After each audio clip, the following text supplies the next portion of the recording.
It's Pelle. Yeah, Pelle Persson from Swedish Sida.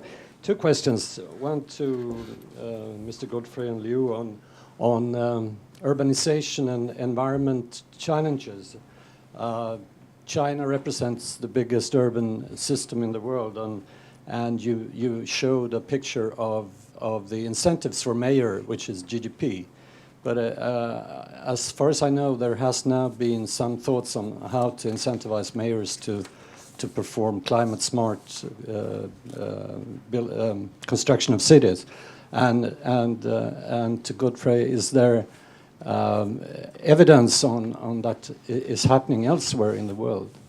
So that's the first question. The second question on taxation, on the last presentation, it's apparent that the poorer the country is, the lower is the taxation rate, and the lower is the transfer to local levels. Why is that the case? I mean, if you want to boost development, you would think it should be the opposite. They should tax their population more, and they should transfer it more to the local level. Great. Over here. And if you could introduce yourself, please. Thanks. Yeah, my name is Adam Feinberg. I'm an advisor.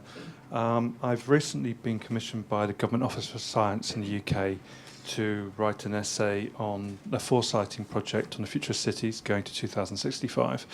And I'm particularly looking at the UK situation, but also its relevance internationally. And in the UK, we've got a drive for devolution, localisation, including fiscal arrangements to relocalise local business rates and actually limit financing for services from the centre to the locality, creating greater dependency on local taxation. And it's all under the proviso. Firstly, it's done during a period of de-investment, as it were, from the state in public services, and it's also done under proviso that it's going to promote growth. Cities are the engines of growth, and it's going to promote more than the unipole model, which is focused in South East of England. However, this goes in hand with a push for elected mayors, increasing competitions for central resources where they're available, and very much a market approach. And listening to some of the presentations, one talks about bringing money into the city through land development and distortions that creates in inefficiencies in the land markets and the social inequities arising as a consequence of that. And the question really is what the panel thinks about this kind of localization, market-based approach, and whether actually it's productive, and equitable or focused on an environmentally sensitive approach, whether it promotes land intensification or otherwise, and really what their views are on whether such approach really promotes a greater spread of more productive cities in the national economy or not. Great, thank you. Sir? My name is Boruti, I'm from Cambodia. I have two questions to the panel. My first question is regarding to the flow of people from rural country to the city. That caused many problems, traffic jam, living place, environment, and so on. So what would be the good experience to solve those problems? And the second question regarding to the tax.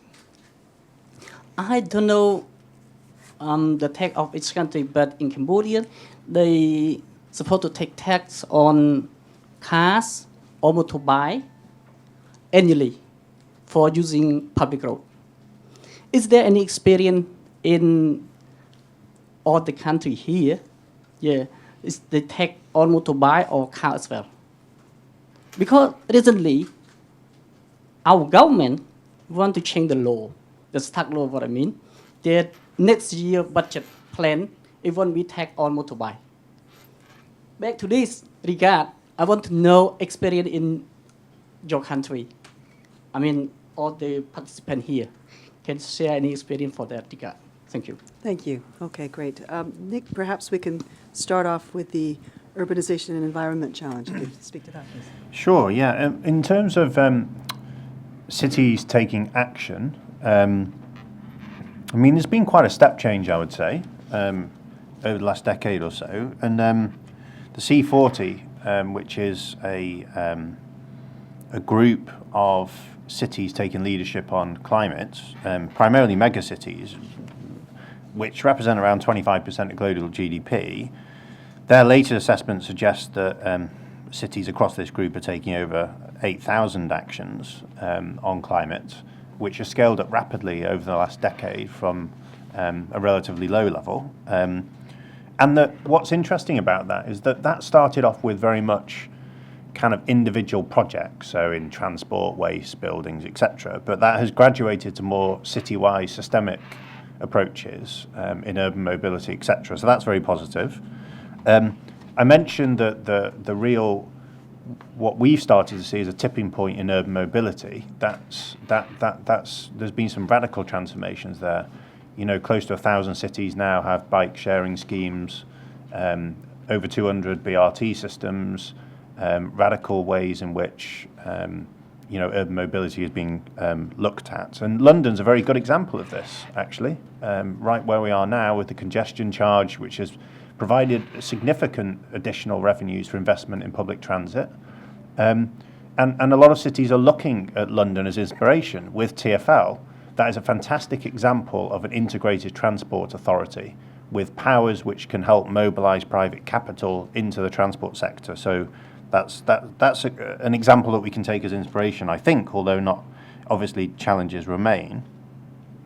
I'd also draw attention to a couple of international initiatives. So there's the Compact of Mayors, which has been spearheaded by Mayor Bloomberg, the Special Envoy on Cities, which is encouraging cities to put together low carbon development plans which can be measured in terms of progress with decent MRV systems. Over 250 cities, I think, have signed up to that. And there's the European Covenant of Mayors, where a whole bunch of cities have made ambitious low carbon commitments. And, you know, cities all around the world are doing way more than national governments. And in fact, a lot of the urban actions are not captured within the national commitments that have been made in the run-up to the Paris discussions at the end of this month.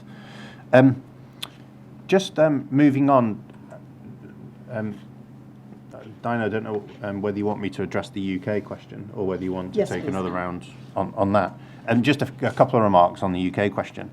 And it'd be good to hear from Jean Paul on this, which is, I think decentralisation in the UK has got to be a good thing. You know, cities will invest in smarter urban infrastructure. They will invest in decent public transport with the powers, etc. And the evidence is relatively compelling in that respect. What I think I'm not clear on is decentralisation under the condition of fiscal austerity. I don't know what the effectiveness of that outcome will be. And I think that's a really key question that should be considered. I think you're right to mention this issue around land value capture, etc. And I think there's projects in the UK like Crossrail which have made good use of betterment levies and the community infrastructure levy, which can be used for that. And I think, you know, cities across the country increasingly using that as a mechanism for investment in public transport infrastructure and other ways. So I think that's great. Final one on the rural to urban. There's some great examples of good cities. Unfortunately, not enough. Many of them are in Scandinavia, Stockholm, Copenhagen, all of these. But there are some good examples. There are few examples, in my view, of good national urbanisation transitions. And we're looking at this as part of the Global Commission's work over the next 3 years, we hope. Thank you. There was a request that I'm going to sort of blend these questions together, but with maybe Gilles and Marissa, you can speak to the questions around the whole localization and productivity, whether it's productive, and also perhaps combined with that, you could talk about the flow of people from rural to city, the traffic jams, and the environment, and some country-based reflections on that. So maybe I'll start with you, Gilles. Okay. the land-based financing, I mean, the success in China has a lot to do with the original distortions. We have the hukou system that limited the migration of people, and people who migrate from rural area to the urban area, still carrying the rural residential registration, would not enjoy the urban services provided by local governments. That saved a lot for the local government in terms of finance, okay? And now we are trying to remove the distortion. In terms of land, we have two markets, urban land and the rural land, and that enable the government to expropriate the rural land at a low cost and then sell the land use right to real estate developer at a very high price. And pricing distortion. But even the success in China doesn't mean that land-based financing is not good, because the fundamental rationale for land-based financing of infrastructure is that infrastructure increases the land value. So you need to find some financial mechanism to recapture the value increment. I think in UK you have the tax incremental finance, which is part of the one of the instruments for land-based financing. So in the future, I think for developing country, we can look into many things. I mean, land concession is one thing, property taxation, betterment levy, Nick, you just mentioned about it, and tax incremental financing, and also the Hong Kong practice of a co-development between real estate development and urban metro development. I think this kind of land value capture instrument is going to be very promising for developing country. Now back to the question of my Cambodian friends about the flow of people to city and that cause congestion or so. I work in Cambodia, and I can see how Phnom Penh went from an uncongested city in year 2004 to a chaotic city today. Motor vehicle tax and is actually a very important source of a local finance. And it's progressive, and it's been done in China, in basically every city in China.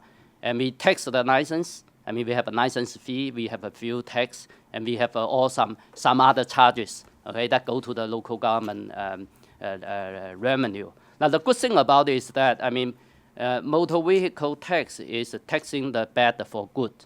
And so how you get it right is to use the tax revenue to subsidize the public transport. That's one way to deal with the traffic congestion. So I do advise developing country to adopt motor vehicle taxation.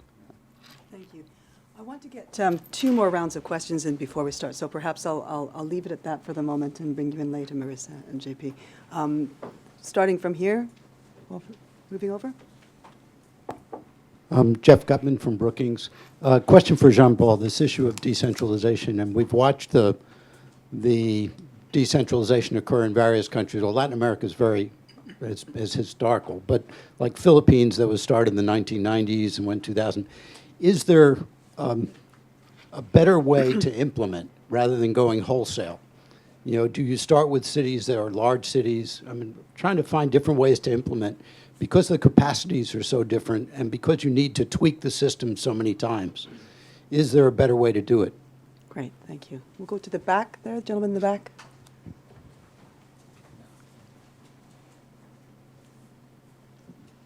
Morning, everyone. My name is Kenyatta Warele. I'm with South Sudan Roads Authority. The presentations today has relevance to our situation in South Sudan. The discussion is about decentralization of the system, federalism, and a lot of things. And I'm aware that our discussion here, it focuses narrowly on decentralization of resources. My question to the panelists, all of them, is there any correlation between political decentralization and resource decentralization? That's my first question to all the panelists. The second question goes to my friend there from China, who related his experiences of Chinese decentralization of resources. Our government back home, who were basically liberators turned government, they have one motto. The policy is take towns to the rural areas. That's, is all over. But we have challenges with that. The system they sit on is highly centralized, politically and resource-wise. Everything is in the center.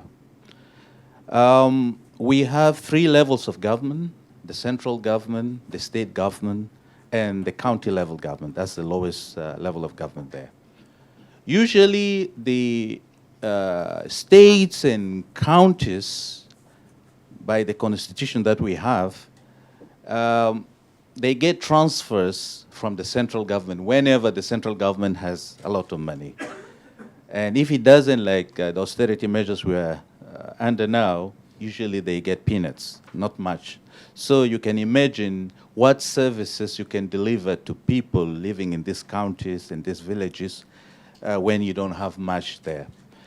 And our discussion here today is based or assumes that there is a minimum level of municipal or civic responsibility, understanding of the population. They understand their roles, the services they get, they have to pay for it. Somebody has to pay for it. Compare that one to a situation like in South Sudan, where people have been fighting for the last, God knows, 50 years. They have depended mostly on relief. So the mentality is things should come for free. You shouldn't be paying for anything. Great. Thank you very much. Yeah, for them is, you have to, this kind of stuff. Excellent. So how do we relate what we are talking about here to, a situation like what we have in South Sudan? So thank you. Fascinating, interesting. Thank you. I'll do Alistair and then leave Brian for Actually, next. that was pretty much my question. I mean, you have Yeah. this case of countries that are dependent on natural resources, and assume you can get rid of the volatility problem and the intergenerational problem. What does it mean for decentralization when the revenues are so centralized? Thank you. Great. We've got 3 fascinating questions there. I think we'll kick off with perhaps Marissa, you can take the decentralization of resources versus political. Yes, I do think it speaks to the heart of the issue. So in South Africa, we have a decentralized political system where the local political system and elections is separate from national.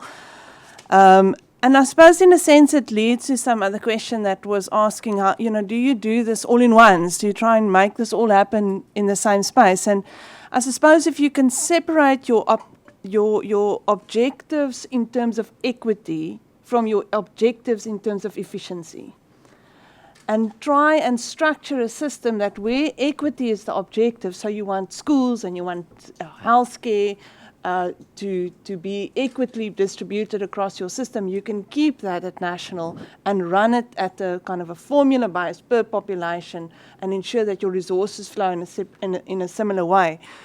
Where things become a bit sort of scratchy is where you want to create efficiency.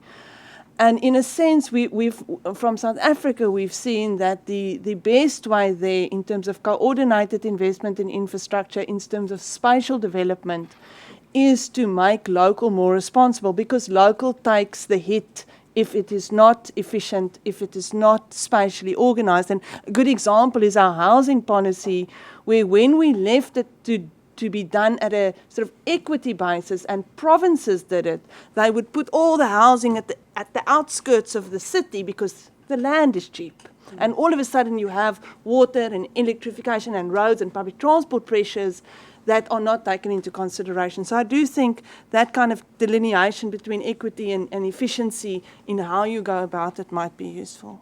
Super, thank you. Yeah. Okay. Talking about The question about, where the incentive come from at the local government level to tax and to develop infrastructure. And in my slide, I emphasize one thing. The user pay principle was a major revolution in China in the 80s and 90s. People start to accept paying for all the service from the public. I think that's the foundation for municipal service finance. On the other hand, and when we look at the decentralization in China, I think we need to look at how the Chinese government assign the responsibilities. I mean, between the central government and the 4 levels of a local government, and also assign the revenue among the different levels of government. So basically, the message to the local government is that now here there are a number of responsibilities that's entirely local. Don't expect the big boss to help you for anything. You got to help yourself. Okay. So the land issue is one thing that the central government left it purposely for local government.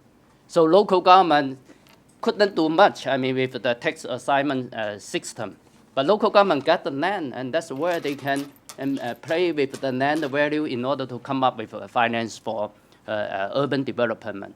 And of course, we have a political centralized system where the local authority, the local officers need to perform in order to get a better chance to be promoted.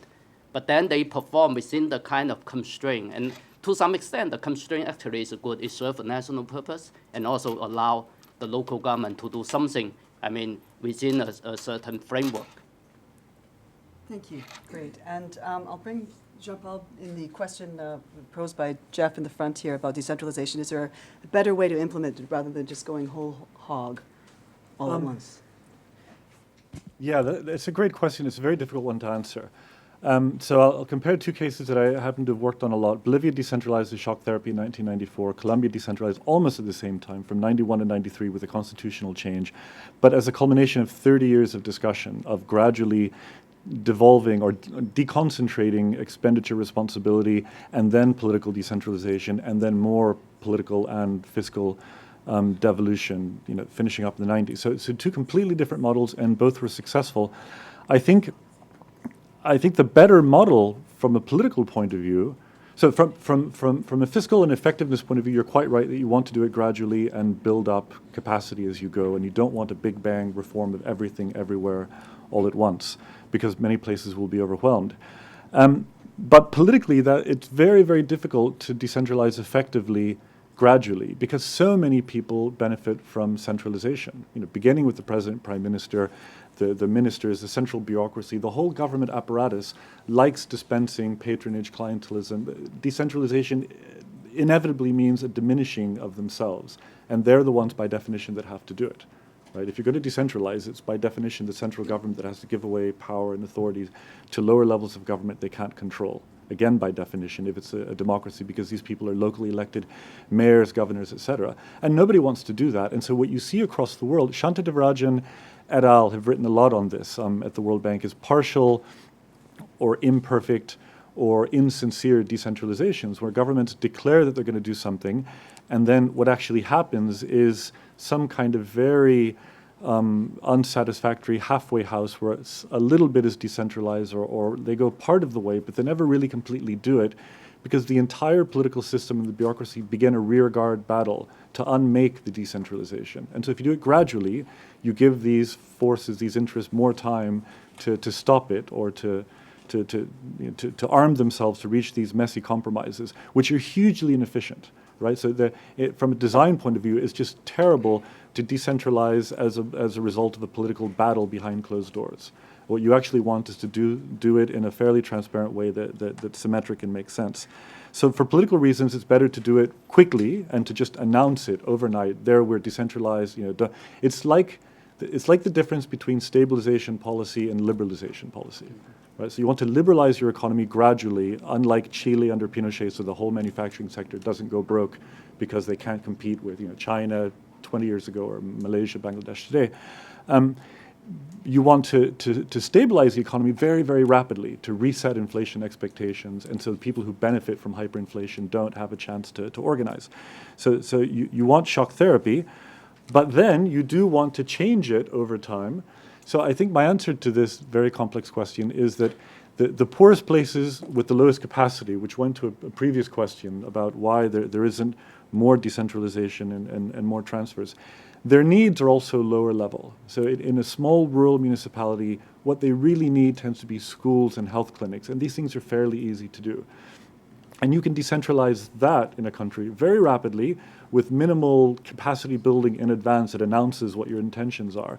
And these places will more or less be able to build schools and clinics, because a school at the end of the day is a lot like a house, and they all live in houses. So they just sort of change the design a bit.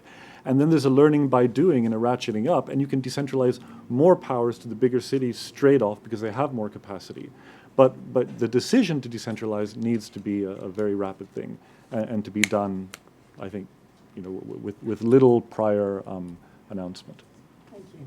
Very interesting. We had one more question about this sort of the whole idea of the in situations of state fragility, and what does it mean to decentralize in not perfect contexts? I think that's probably more or less generally what was the question to the audience or to the panel, and it's a difficult one. So I think I'm going to ask Nick to say one or two words about that. But everyone, please chip in on this briefly before I have one last round of questions.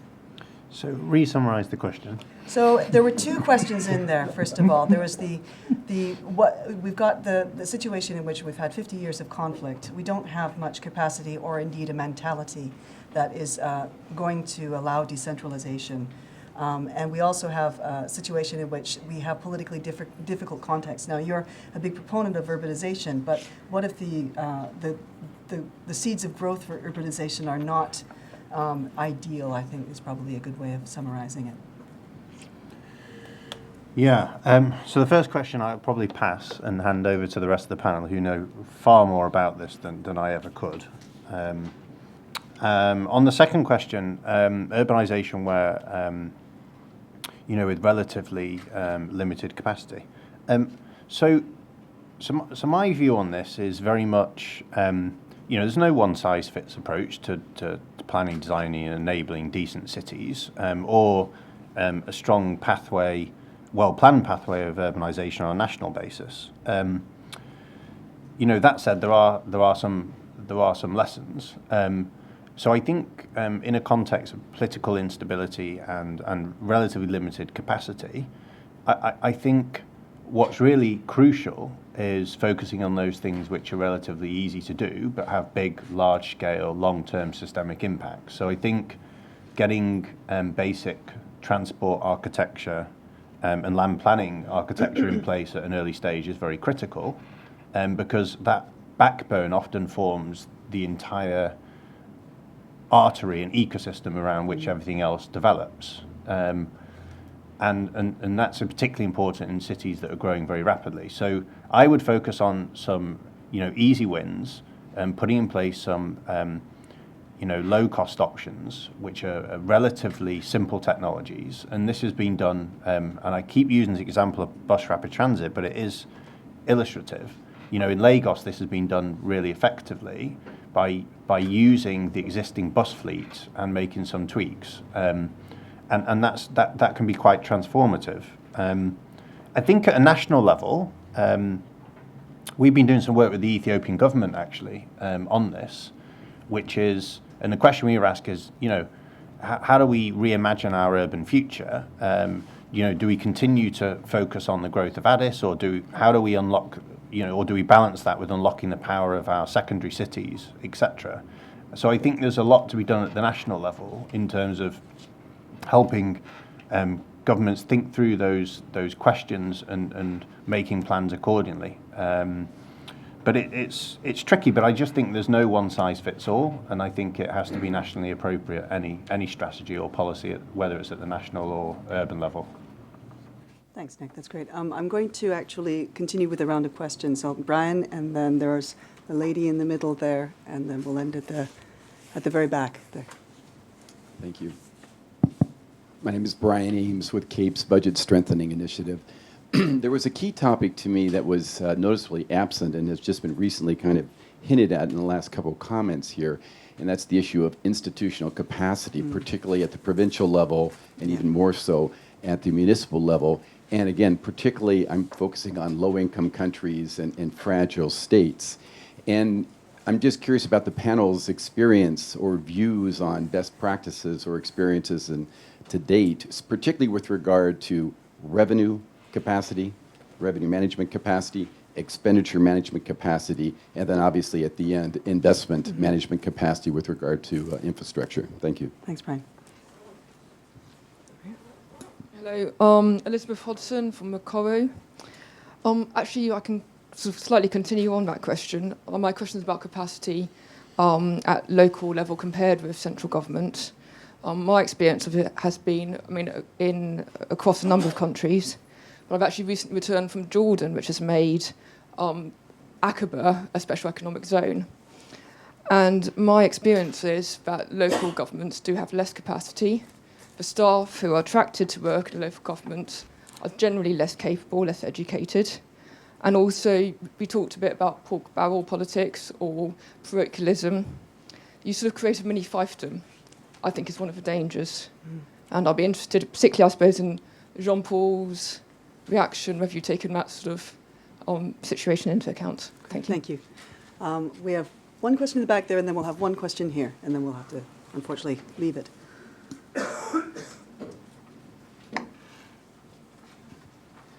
Good morning. My name is Jeff Turner. I work for the African Development Bank as a gender and infrastructure consultant.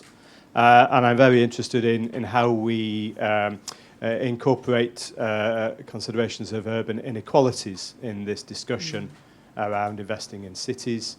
I think the two country case studies have provided some very interesting examples of what happens when you don't consider some of the inequalities, and we heard from China of social unrest between urban and rural conflict. And South Africa clearly is a number of visible examples of social unrest because of failings in urban infrastructure. The question, I think, particularly to the lady from South Africa, is the tools and techniques that we have for professionals in making decisions. You talked about, as I understood it, developing tools for city authorities in investment decisions. To what extent does that incorporates environmental impacts, but what extent does it incorporate distributional understanding and understanding of this urban inequalities? Thank you. Right. And one last question over here. Thank you, Neil Cole from South Africa, but working for Cadbury.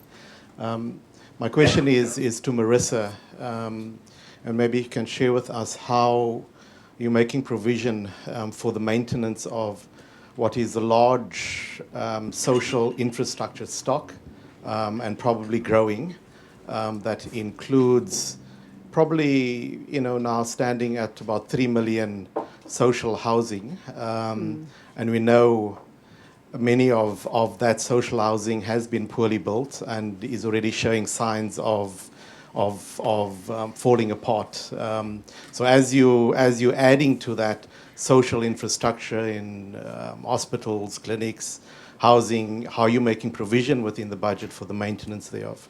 Super. Thanks. Thanks. All right. Well, there's a general underlying theme in these last questions of capacity. The first of one, I think, is about institutional capacity. There was a specific question for Jean-Paul around people and pork barrel politics and decentralized skills levels. Perhaps you can address that. Yeah, okay. The capacity thing is very interesting. I think, so we're right to be concerned about it. It's a big issue. I think a lot of the policy debate around capacity is frankly a red herring. Okay. I think it's just misguided. To give you a couple of empirical stylized facts, in both Bolivia and in Colombia, after they decentralized, you see huge shifts in public resource allocations in the prioritization of funds away from productive infrastructure and productive activities towards human capital formation and primary social services. So the whole countrywide investment patterns switch from things like factories to things like primary health clinics and primary education. So education and health, but especially primary. This is driven across both countries, that, as I mentioned, decentralized in different ways, one gradually, one in shock therapy. This is driven by the smallest, poorest rural places that have the lowest capacity. And yet they're driving these nationwide changes in investment patterns in ways that we think are good. They're in effect correcting for the mistakes of the highly centralized governments in both countries over 3 decades beforehand. So capacity matters, but I think capacity is is the question of incentives. We could ask the question, how do we ensure that aspiring Olympic athletes do all the training they need to do and sweat as much as they need to sweat to prepare for the Olympics? And the point is, we don't need to worry about that, because they have the incentive, because they want to go to the Olympics, and so they're going to work bloody hard, and some of them will make it and most won't. But the incentive to train is there. We don't need to insert an incentive. The capacity in the poorest places doesn't need to be at the level of London or Buenos Aires or Bogota. It needs to be a much lower level of capacity to do much simpler things, because their needs are at that level. What we need is to get the incentives right, and the incentives come through accountability. So when I research and I teach about decentralization, I'm always talking about democratic devolution. The Chinese have got decentralization and their fiscal federalist system right, as we can see. The biggest development event in the history of mankind since Lucy, in Ethiopia 3 million years ago, without political decentralization. So evidently you don't absolutely need political decentralization, but from an academic point of view, it's easier to understand what's going on. So there's some non-democratic system that makes local governments accountable in China, and I don't understand it, but Xi I'm sure does. In a democracy, as political scientists, we can understand better the incentives and so on and so forth. So even simple, relatively uneducated people can do basic planning and basic public budgeting to build the school and the hospital. Sorry, I'm going to interrupt there because we're running a little bit behind time. Okay, that's fine. Yeah, okay, leave it there. Maybe sweep across the panel here. Would you like to just quickly add a few institutional capacity comments, Xi? Well, in China, I think one unique feature of capacity is that, and you look at the Chinese bureaucracy, you cannot distinguish who are the political one and who are the bureaucratic one. So they are the same people, and they started their career in bureaucracy, and they advance within the bureaucracy. So once you have the performance indicator for them, and they work for it, that's where we get accountability. I mean, that's what I see the biggest difference from a democratic society, where the politicians are different from the bureaucrats. Thank you. And Nick, on inequality, and then we go to actual institutional stuff, which is a nice note to end on. Sure. In terms of urban inequality, I mean, a couple of observations. There's two bigger subject areas to tackle here. Many cities are profoundly unequal. I think one thing that we found is a really action-orientated policy measure that national governments can take to help transform cities and urban areas is, many countries across Africa have very significant fossil fuel subsidies in place, which provides a significant incentive to private vehicle travel. Now, that is often done on the basis of equity, but a study we're just about to release, which is led by ODI actually, in a few days, by Sheila Whitley, shows that fossil fuel subsidies are profoundly inefficient and they are profoundly inequitable, because the benefits primarily go to the top quartile, i.e. people who are driving around in their 4x4s, etc. And so one way is to unlock those resources and invest in decent public transport systems which have a disproportionate impact on the poorest in society. I think just a second consideration, and Melissa's made this point well, is good spatial planning is really critical. I mean, we look at the impacts of poor spatial planning and social segregation in South Africa and the legacy of that. So I think that's really critical issue as well. Thank you. And Marissa? Yes. For me, the term here is to transform. You want to change your spatial patterns.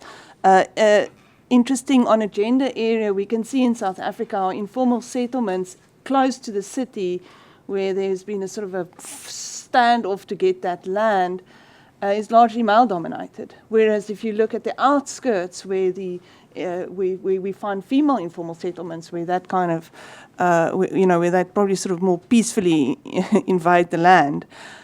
The question now on an infrastructure level is, do you provide inefficient services to look after those poor communities, in which case you are going to extend the problem. You're going to make it worse. and how do you deal with it? And a lot of the thinking now is how do we create sort of nodal hubs of providing services and providing schools and clinics so that you reduce the transport need and you reduce the need for services and for reduce the carbon emissions. So there is a need to rethink the way cities work and understand that kind of nodal area, with freight being what moves and people being what stays. It is really difficult, and it requires the state to start engaging with business so that you can see the transformation and you can see the shift in patterns. I mean, just maybe Neil's issue, I think maintenance is the main issue. We've spent an enormous amount of money providing for housing, and it's not sustainable going into the future. So what we do understand is we need to move towards a social rental housing focus and an informal settlement upgrading focus, and for the state to support the buyers of new houses. So in a sense, what's needed there is you have to combine what the market can bring, what the state can bring, and what the community can bring. And the partner who's been missing in South Africa has been communities, and how we use the ability and the skills and the resources of communities to maintain and upgrade the investment that the state has already made. Great, thank you. Well, this has been an incredibly interesting session. Thank you to all of our panelists for this. I wanted to just summarize what I found to be maybe the three biggest points coming out of this, each of which could be a conference in itself, I believe. The first is the obvious one. It's the choices of municipal financing are mind-boggling. We heard about tax collection issues, whom and where to tax and how much you tax before people move away and businesses move away. We heard about land-based financing, grants, subsidies, capital budget. We heard about borrowing, a very nice foray into intergovernmental transfers and setting the tax motivations appropriately, which is sort of fascinating to think about the incentives of intergovernmental transfers. And then I suppose again, frustratingly, there's no optimal design. It all depends on country context, which is always the way professors end their conclusions. But it's absolutely true in this case. I also noted the inevitably political nature of the choices that are made. Everything from Dar es Salaam, in good faith, they wanted buses, but of course they ended up busting their budget in the way that their policy choices were made. NIMBYism was mentioned as well, and of course this local governments love real estate investment, and the political fallout from that is that the urban sector squeeze the rural sector to pay for urban investments, and this leads to all sorts of social tensions. So there's all sorts of incredibly political, difficult areas associated with urbanization and planning. But the last one that I thought was interesting in its absence, except for at the very end and in Marissa's talk, was the issue of skills. And I was very glad to hear the audience chip in and say what I thought was really interesting, which was about capacity and institutional capacity, and the incentives of those to build up those skills was something that I think was not a huge part of the conversation, but I certainly hope that we have a chance to reformulate this debate, maybe at the next CAPE conference. But thank you very much for coming, and thank you to our panelists.